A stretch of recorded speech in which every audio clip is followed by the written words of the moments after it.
Dito po ako nagbibihis, kuya. Ah, Ako lalagyan ng mga damit ko. grabe no.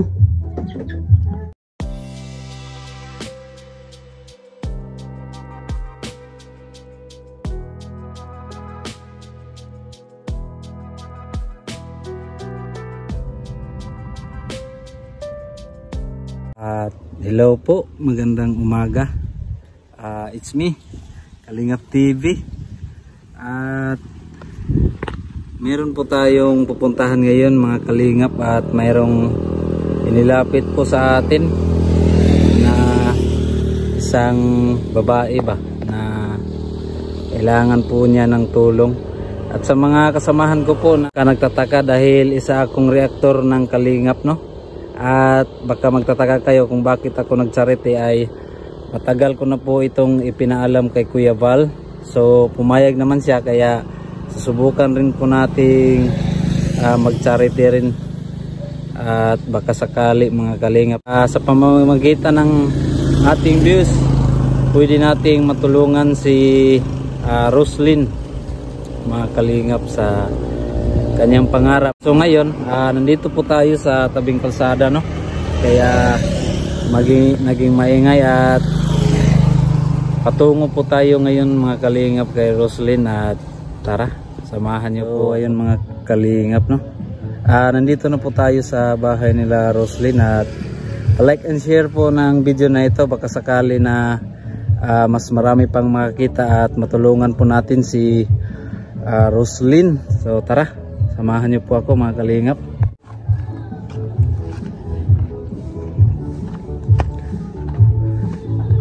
Tao po.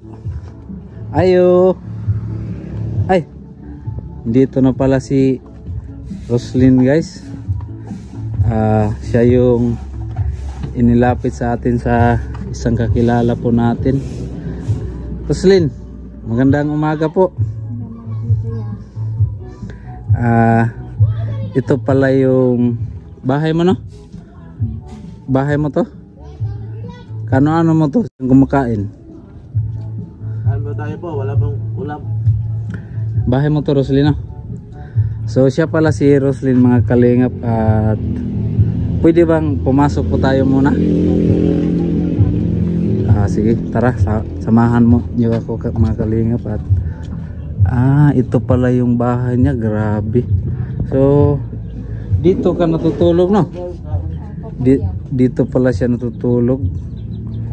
So ayan po yung Kalingap po, ay kailangan po talaga rin po dito sa Visayas. Marami rin pong mga katulad ni Roslyn pala, at na-shock ako dahil hindi ko akalain na ganito pala yung bahay niya.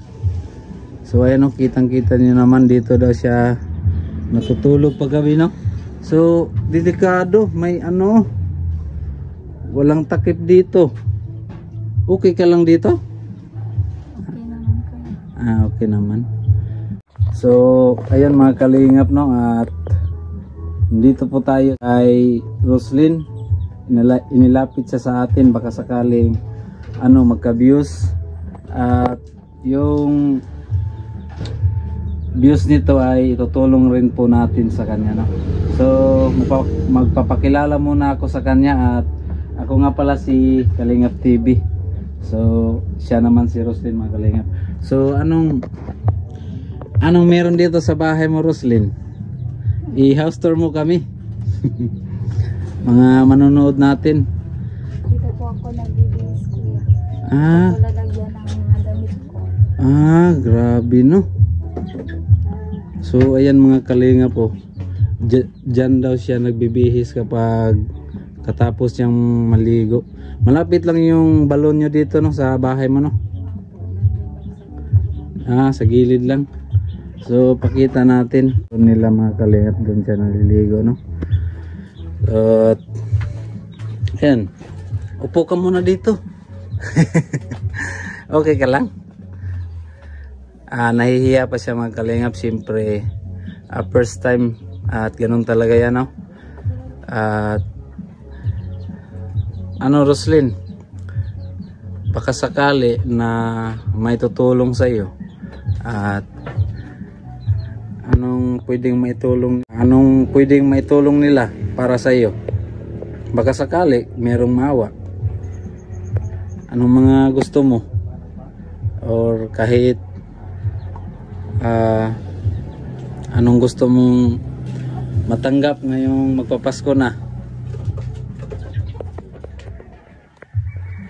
Kahit ano lang po kuya, basta galing sa puso nila, kung gusto nilang tumulong,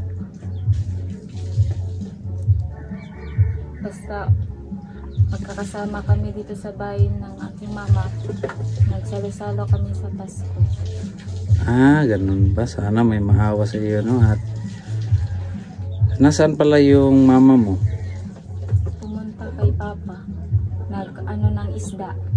Mangingisda pala. So, yun mga kalingap, no? At yung pamilya ni Roslyn, yung papa at mama niya ay isa palang mangingisda, no? Ikaw lang dito sa ngayon? Ikaw lang nakatira dito ngayon? Ako kuya, ako po yung pinabantay. Nag-asikaso sa mga gawain dito sa bahay. Ano palang mga ginagawa mo dito? Ikaw yung nagluluto, ganon? Opo. Ay, grabe mo, ang sipag niya. Ano pa? Naglalaba din po kuya. Yung mga sinampay sa labas, ikaw yung naglaba doon? Opo kuya. Grabe, napakabait po mga kalingap, no? So, yun. Ito pala yung loob ng bahay nila. So, dito. At makikita nga dito siguro yung sinampay niya, oh. Ayan, oh. At ano pa? Pagka nag-aaral ka pa ngayon? Hindi na po kuya. Bakit ka tumigil? Wala na po kasi mapagastusan ng pag-aaral ko si mama. Yung mama mo ay wala nang maigagastos sa iyo. Kapos din po sa pera. Grabe. Pero gusto mo pang mag-aral? Gusto pa sana kuya, kaso hindi pa kaya ng pera ay panggastos ni mama. Kasi ano, no, mangingisda lang. Minsan mahina rin yung huli, no. Grabe. Pero kung sakali may tutulong sa iyo na ano, pag-aralin ka, anong grade ka na? Mag-first year college na sana. Bago ka lang nag-graduate sa K-12, no? So hindi ka pa nakasubok ng first year college? Hindi pa. Anong gusto mong kunin na kurso pag nagkataon? Baka sakali merong ano, mabubuting puso na makapanood nito at gustong pag-aralin, sagutin niya yung pag-aaral mo dahil gusto mo namang mag-aral. Anong kukunin mong kurso? Ito po sana kuya. Gusto mong maging guro. So yun mga kalingap, no? Sana mayroon ding ano, gusto niyang maging guro si Roslyn. At yun nga, makikita naman po talaga natin, no? Ayan, no? Sa kanilang sitwasyon, sa kanilang tinitirahan ngayon at talagang walang yung bahay na ito ay, kung hindi ako nagkakamali, yung nakaraang bagyo pa ito, no? Po kuya, Yung Odette. May malakas na bagyo kasing tumama dito sa Visayas. Yun, ito pa yung bahay nila simula nung mga 2 taon na yata nakalipas or 3, kung hindi po tayo nagkakamali. At yan, hanggang ngayon hindi pa po sila nakabangon. Ayan, oh. Ayan, siguro ay napupulot lang to yung ano, no, mga yero, no, sa mga tira-tirang nasisira sa bahay nyo dati, no? Dati maganda yung bahay nyo, malaki. Hindi na, sakto na. Sakto lang. Ito yung mga gamit noon napupulot nyo sa dati nyong bahay, ganon, tira-tira na lang.